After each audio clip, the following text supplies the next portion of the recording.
What's up, everybody? Welcome to my latest video, 2 days in a row here. Today I'm going to talk about collections, some of the stuff that I've bought recently collection wise, what I do with it, and what I do with my common cards. This was a response that I got to yesterday's video. Actually, a friend of mine, Mike, who collects cards, he's asking me, hey man, like, what do you do with your commons? So I'm gonna start by kind of talking about collections.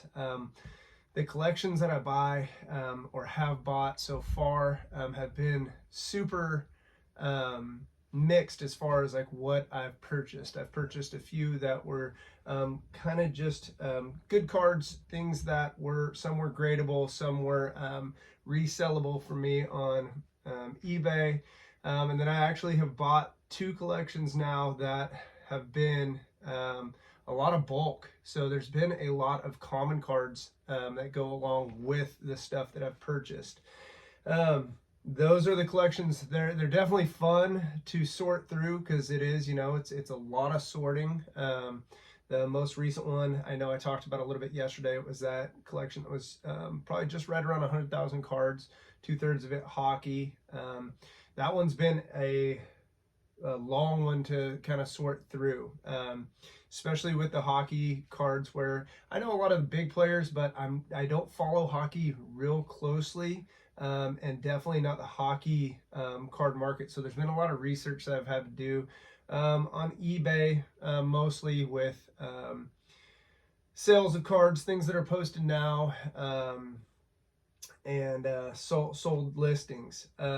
And then also going on places like Cardboard Connection, and finding like what some of the parallels, inserts, things like that were from certain years and certain sets.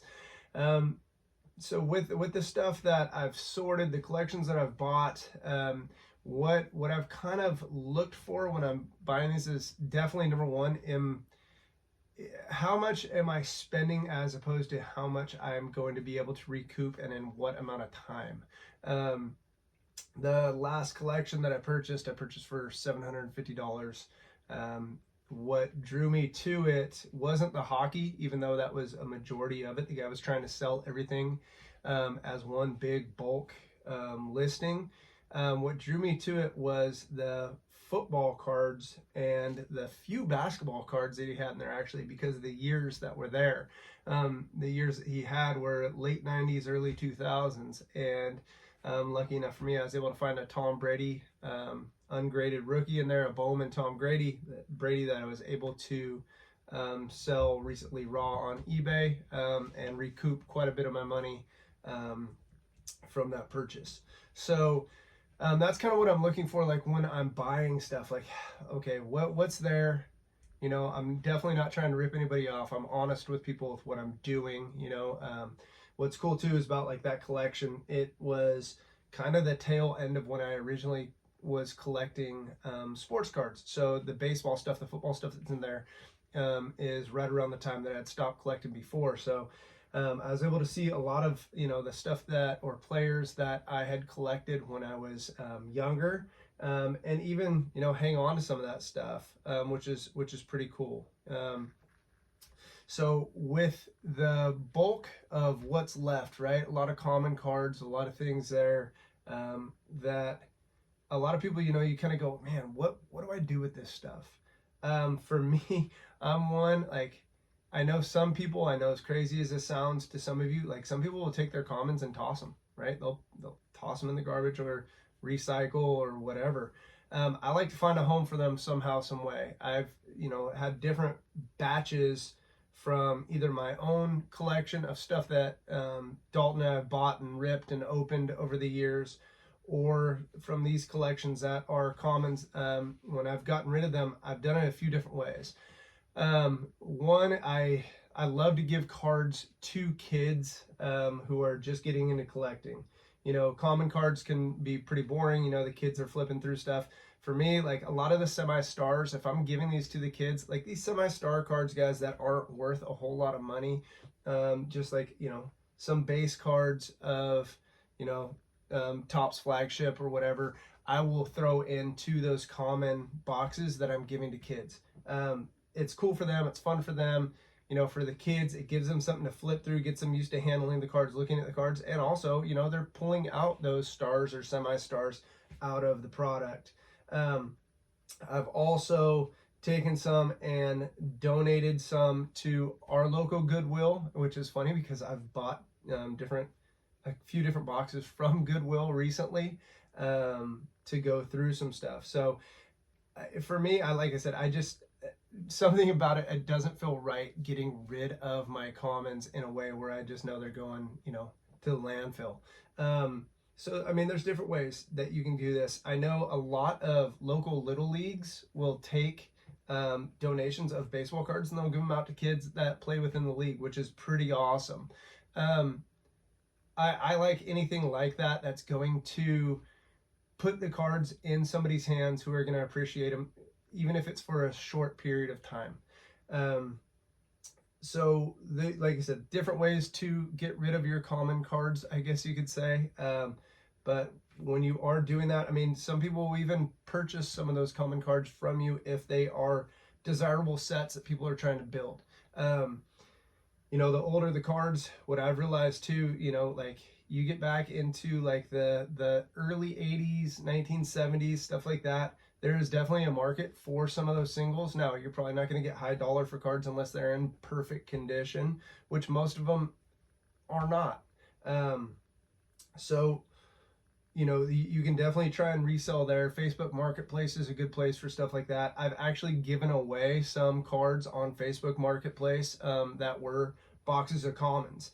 You know, the heavy bulk of commons where I had just a ton of stuff where I go, okay, I don't have any of the kids that I know locally that, you know, would take this stuff. I put it up, hey, free Facebook Marketplace, and I had that stuff picked up within a couple hours actually.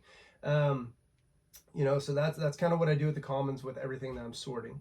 You know, talking more about the collections, for me, you know, going through collections is probably some of the coolest stuff that you get to do, because then you get to see how somebody else was collecting cards, right? That's fun for me, seeing sets that they tried to put together, or different runs of cards that they tried to put together, or certain players that they were collecting.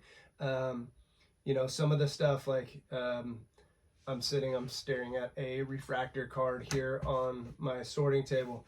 Seeing some of the different refractor sets even that a couple of these people try to put together was pretty neat. Seeing what drew other people's attention and what they liked, you know, some of the photography of cards, or the different designs of insert sets. It's kind of cool to see what drew their eye or drew their attention. You know, for the collection side of things, when you know, when an opportunity comes up for me to buy or look at a collection, like I said, I'm looking at a few different things there. Number one, do I want to spend the time with the stuff that's there? Is it the value there for me to recoup my money at least? And is it something, if it's not something that I'm going to resell, is it something that I truly would appreciate or grade, or something that I would love for Dalton to be able to hang on to for a while? That was the very first collection that I bought. Had some like 1970s different sets that had a lot of Hall of Fame players in there, baseball I'm talking. And at the time, Dalton kind of knew who some of these players were, but wasn't super interested in these sets. I had broke some of these sets or collections of cards, not quite complete sets, down, pulled out a lot of the Hall of Famers, was able to grade some of the stuff, and now, you know, fast forward a few years, this is stuff that I have given to Dalton now that he starts to understand who these players were, like within MLB history. So yeah, that's kind of what I have done so far. I am always looking for different collections or people that are, you know, trying to either, number one, price out a collection to sell, where I can take a look at it and see if it's something that I'm interested in. Or number two, just helping friends figure out what they have. That's always cool too. I have a close friend, who had a collection of his father-in-law's cards that go all the way back to the early 1950s. So going through that with him, helping him grade some stuff to pass on to his son, and then kind of helping him figure out what he was going to do with the rest of the stuff, was definitely a cool experience. That was one that took months upon months to actually get things figured out. But that was a cool, fun experience for me. You know, if anybody's watching this video and you guys are trying to figure out what to do with your collection, you guys are trying to sell your collection, anything like that, if that is something that you're trying to do and need help with, hey, hit me up, let me know. Leave me a comment here. Anyways, guys, that's gonna be about it for today. I don't want to keep going on and on. Hopefully this helps you guys with some direction as far as like what to do with those common cards. And you know, kind of gives you an idea of like with the collections, what I have been doing recently, and hopefully what I'll be doing more of going forward. So hopefully you guys are all doing well. Hopefully you guys are staying dry out there if you live local, and we'll see you guys again soon. Thanks.